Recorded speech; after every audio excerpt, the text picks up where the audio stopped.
Hi friends, ಇವತ್ತಿನ ವಿಶೇಷ ಏನು ಅಂದರೆ ಇವತ್ತಿನ ದಿನ ಎಲ್ಲರಿಗೂ ಗೊತ್ತಿರುವ ಹಾಗೆ ರಕ್ಷಾಬಂಧನ ಒಂದು ಹಬ್ಬ ಇವತ್ತಿದೆ. ಭಾರತದಲ್ಲಿ ಹಬ್ಬ ಇದೆ.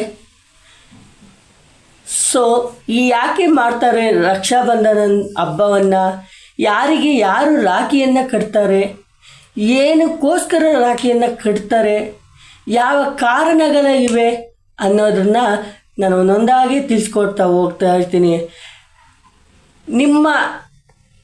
ನಾನು ಸ್ಟಾರ್ಟ್ ಮಾಡೋಕ್ಕಿಂತ ಮುಂಚೆ ನಿಮ್ಮ ಒಂದು ಮನಸ್ಸಿನ ಆಲೋಚನೆ ಬೇರೆ ಆಗಿದ್ದರೆ ದಯವಿಟ್ಟು ಕ್ಷಮಿಸಿ.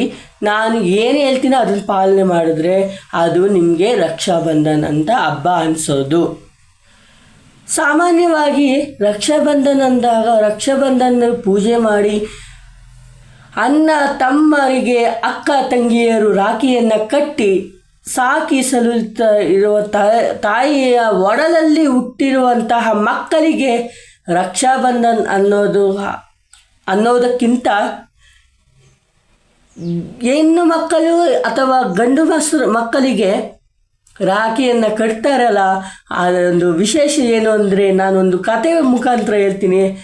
ಅದುವೇ ರಾಖಿ ಹಬ್ಬ. ಕತೆ ಸ್ಟಾರ್ಟ್ ಮಾಡ್ತೀನಿ ನೋಡಿ. ಸಣ್ಣದೊಂದು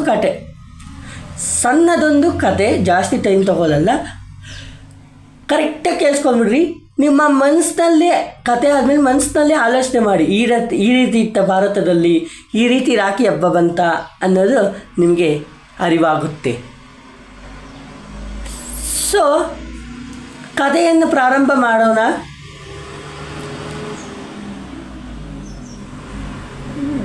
ನೀವೆಲ್ಲರೂ ಕೂಡ ಕುರುಕ್ಷೇತ್ರ ನಾಟಕವನ್ನು ನೋಡಿದ್ದೀರಾ.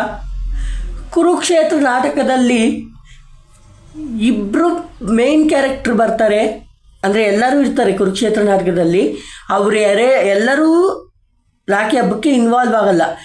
ಕೃಷ್ಣ ಮತ್ತು ದ್ರೌಪದಿ ಇಬ್ಬರೇ ರಾಖಿ ಹಬ್ಬಕ್ಕೆ ಇನ್ವಾಲ್ವ್ ಆಗಿರ್ತಾರೆ.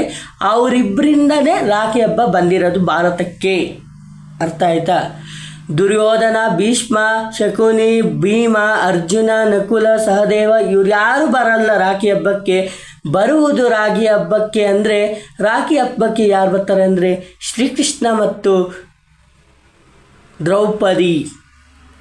ದುರ್ಯೋಧನ, ಭೀಷ್ಮ ಯಾರು ಬರಲ್ಲ, ಬಿಟ್ಟಾಕ್ಬಿಡಿ, ಅವ್ರು ಯಾರು ಬರಲ್ಲ. ಕುರುಕ್ಷೇತ್ರ ನಾಟಕದಲ್ಲಿ ಬರ್ತಾರೆ, ಬಟ್ ಆದರೆ ರಾಖಿ ಹಬ್ಬದಲ್ಲಿ ಎಲ್ಲರೂ ಕೂಡ ಬರೋದಿಲ್ಲ. ಕೃಷ್ಣ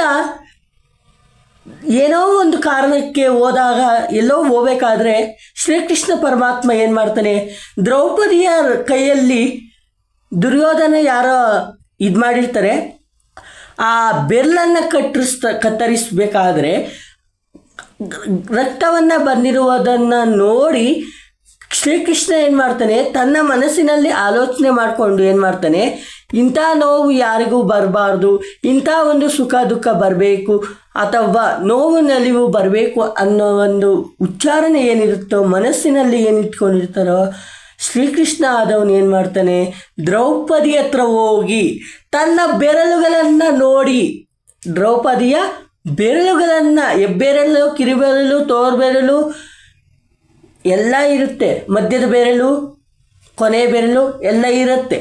ಆ ಎಲ್ಲ 5 ಬೆರಳಲ್ಲಿ ಕೂಡ ಒಂದು ಬೆರಳಲ್ಲಿ ಸಹ ಅವನಿಗೆ ರಕ್ತವನ್ನು ಬರೆಸಬೇಕಾದ್ರೆ ದ್ರೌಪದಿಯ ಸೀರೆಯನ್ನು ಕಿತ್ತು ಕೃಷ್ಣ ಏನು ಮಾಡ್ತಾನೆ, ತನ್ನ ದಾರವನ್ನು ಸುತ್ತುವ ರೀತಿ ಸುತ್ತುತ್ತಾನೆ. ಅರ್ಥ ಆಗ್ತಾ ಇದೆಯಾ? ಏನೂ ಇಲ್ಲ. ಮೇನ್ ಕ್ಯಾರೆಕ್ಟ್ರು ಇಲ್ಲಿ ಕೃಷ್ಣ, ಅರ್ಜುನ ಎಲ್ಲ ಬರ್ತಾರೆ ಕುರುಕ್ಷೇತ್ರದಲ್ಲಿ. ಅವರೆಲ್ಲರೂ ಕೂಡ ಇಲ್ಲಿ ಬರಲ್ಲ, ರಾಖಿ ಹಬ್ಬಕ್ಕೆ ಬರಲ್ಲ. ರಕ್ಷಾಬಂಧನ ಅದರಲ್ಲಿ ಇನ್ವಾಲ್ವ್ ಆಗಲ್ಲ.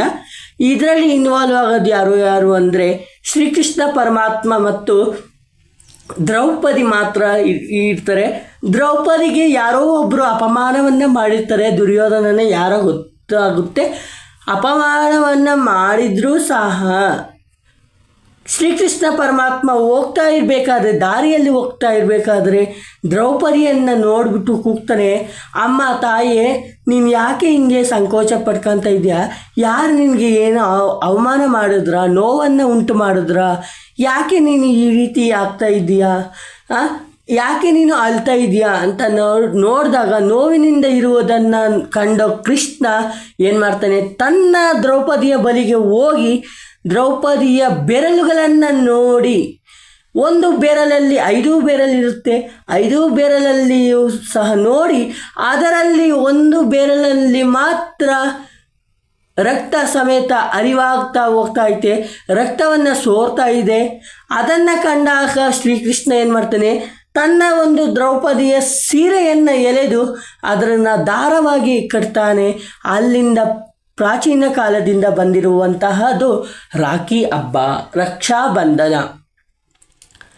ಮತ್ತು ಇನ್ನೊಂದು ವಿಶೇಷ, ರಾಖಿ ಹಬ್ಬ ಏನಿಲ್ಲಿ ಶೋಕಿಗೋಸ್ಕರ ಹಬ್ಬ ಅಲ್ಲ, ದುಡ್ಡಿಗೋಸ್ಕರ ಮಾಡುವಂತಹ ಹಬ್ಬ ಅಲ್ಲ.